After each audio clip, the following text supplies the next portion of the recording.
আছো, আমিও ভালো আছি।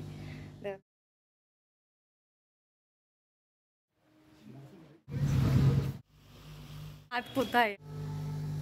গুড মর্নিং বন্ধুরা, এইচডি লাইফে তোমাদের সবাইকে অনেক অনেক স্বাগত জানিয়ে শুরু করছি আজকের ব্লগ। কেমন আছো তোমরা সবাই? আশা করি ভালো আছো, আমিও ভালো আছি। দেখো আমি ছাদে এসেছি সকালে বাসি জামা কাপড়গুলো মেলতে। আজ আর সকাল দিকে কিছু কাচাকাচি করিনি, এমনি আকাশে মেঘ রয়েছে, তার মধ্যে আবার শরীরটাও খুব একটা ভালো নেই। তো সেই জন্য বাসি জামাটাই এসে ধুয়ে মেলে দিলাম। আর কিছু জামা কাপড় আছে ছেলের, সেগুলো কাচার দরকার। দুদিন ধরে নিজের জামা কাপড়গুলো কেচেছি, আজকে আর ওই জন্য ইচ্ছা করছে না। তবুও দেখি যদি দুপুরবেলায় সময় হয় তাহলে ছেলের জামা প্যান্টগুলো কেচে দেবো। ওদিকে ছাদে জামা কাপড় মেলে এসে রান্না বসিয়ে দিয়েছি। দেখো এখানে ডাল বসিয়েছি, ডাল সেদ্ধ হচ্ছে, আর এদিকে কড়াই বসিয়ে দিয়েছি। এবার চলো কি কি রান্না করব তোমাদের দেখাই। ডাল তো সেদ্ধ হয়েই গেছে, আর এদিকে দেখো উচ্ছে আর আলু কেটে রেখেছি, একসঙ্গে ভাজা করব। উচ্ছে আলু ভাজাটা বসিয়ে দিয়েছি, আর একটু বিট আর গাজর ভাজবো, আর মাছের ঝোল করব। ভাই বাজার থেকে মাছ আনিয়েছে, দেখো আজকে কাতলা মাছ এনেছে, মাছটা আলু দিয়ে ঝোল করব। ডালটা করতাম না, যেহেতু ডালটা আগে বসিয়ে দিয়েছি সেই জন্য ডালটাও হয়ে গেল। এবার মাছের ঝোলটা করে নিলে আর বিট গাজরটা ভেজে নেবো, ব্যাস হয়ে যাবে।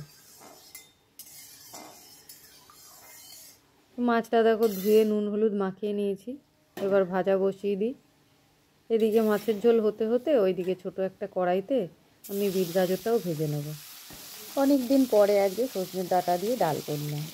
বিয়ের আগে বাপের বাড়িতে সজনে ডাঁটা দিয়ে মাঝে মধ্যেই মা ডাল করতো, আর ডালটা খেতে কিন্তু খুবই ভালো লাগতো। আর সেই সময় ডালটা খেতে একটু আলাদা লাগতো, কেননা সেই সময় আমাদের বাড়িতে একটা সজনের গাছ ছিল, ওই গাছের ডাঁটা, টাটকা ডাঁটা দিয়ে ডালটা রান্না হতো, এত ভালো লাগতো খেতে, তোমাদের কী বলবো।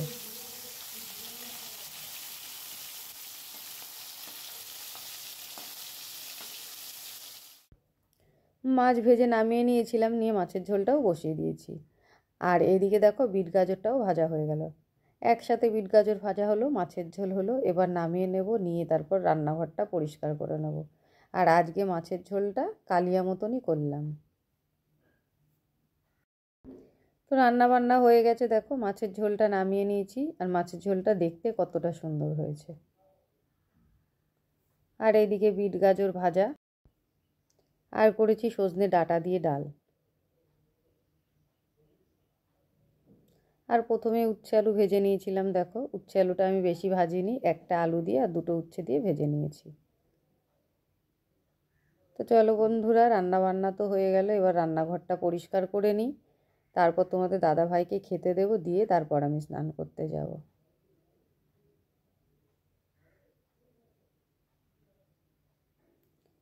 তো বন্ধুরা দেখো তোমাদের দাদা ভাইকে খেতে দিয়েছি, দিয়ে তারপরে আমি রান্নাঘর পরিষ্কার করতে এসেছি, কেননা ও আজকে 11:30টার সময় বাড়ি চলে এসেছিলো।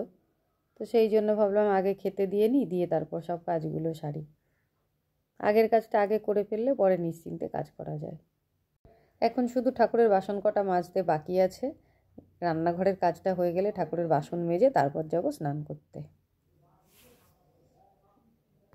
তো বন্ধুরা দেখো দুপুরবেলায় খেতে বসে গেছি, আর আজকেও আমি একা খেতে বসেছি, কেননা তোমাদের দাদাভাই খাওয়া দাওয়া করে অনেকক্ষণ আগে চলে গেছে, তারপর আমি স্নান করেছি, পুজো করেছি, তারপরে এসে খেতে বসলাম। আর ছেলেকেও আগে খাইয়ে দিয়েছি, এখন বাকি শুধু আমি। তো চলো কি দিয়ে খাচ্ছি দেখাই তোমাদের। এই দেখো এখানে আছে উচ্ছে ভাজা, আর এইটা বিট দিয়ে গাজর দিয়ে ভাজা, আর এইটা সজনে ডাঁটা দিয়ে ডাল, আর এইখানে দেখো মাছের ঝোল। তো চলো খাওয়া দাওয়া সেরে নিই, তারপরে আবার আসছি। শুভ সকাল বন্ধুরা, দেখো চলে এলাম আবার পরের দিন সকালবেলা। কাল তোমাদের সঙ্গে সেই খাওয়া দাওয়ার সময় কথা বলেছি, পরে আর তোমাদের সঙ্গে কথা বলা হয়নি, কেননা জানোই তো তোমরা শাশুড়ি মা অসুস্থ, সেই জন্য বাড়িতে অনেক আত্মীয় স্বজন এসছে ওনাকে দেখতে। তার উপর আবার একটা বিশেষ কাজ আছে, একটা শুভ কাজ আছে, সেটা হলো আমাদের মায়ের মন্দিরে নতুন করে আবার পুজো। কিছু সমস্যার জন্য এবার কালী পুজোর দিনে আমরা পুজো করতে পারিনি, বাৎসরিক পুজোটা, সেই পুজোটাই এখন হবে। তো আমরা এখন যাচ্ছি দেখো বাজারে চা খেতে, কেননা আজ শীতলা পুজো, আমাদের বাড়িতে আজকে রান্না করতে নেই। কাল রাতে ভাত রান্না করে জল ঢেলে রেখেছি, আর আজ যেহেতু গ্যাস জ্বালানো যাবে না তাই দোকানে চলে এসেছি চা খেতে। তোমাদের দাদা ভাইয়ের আমি দুজনেই একসাথেই এসেছি, ওর আজকে ছুটি আছে সেই কারণেই একসাথে চা খেতে আসা হলো। এখন চাটা খেয়ে নিই, তারপর দেখা যাক এরপরে কী করি না করি দেখতে। তো বন্ধুরা দেখো চা খেয়ে চলে এসেছি একটা দোকানে, এটা একটা মিষ্টির দোকান। এখানে চলে এসেছি পরোটা নিতে। তোমাদের দাদা ভাই বললো সকালবেলায় তাহলে কি টিফিন করা হবে, চলো পরোটা নিয়ে নিই। ছেলে পরোটা খেতে চায় না, সেই জন্য ওর জন্য পরোটা নিয়ে নিই, ওর জন্য মুদিখানা দোকান থেকে কিছু একটা খাবার নিয়ে নেব। সকালে তো এমনি ডিম সেদ্ধ খায়, ডিম তো নিতেই হবে, আরও কিছু একটা নেব, সেই জন্য একটা মুদিখানার দোকানে এসেছি। আর এদিকে দেখো সমানে বৃষ্টি পড়ে যাচ্ছে। এখন বাড়িতে যাব, গিয়ে টিফিনটা করব, করে আবার বেরোবো, মাকে নিয়ে ডাক্তারখানায় যাব। তো বন্ধুরা এদিককার সব কাজ মিটিয়ে চললাম বাড়ির দিকে। আমার আজকের ভিডিওটা এই পর্যন্তই। তোমাদের কেমন লাগলো অবশ্যই কিন্তু কমেন্ট করে জানিও।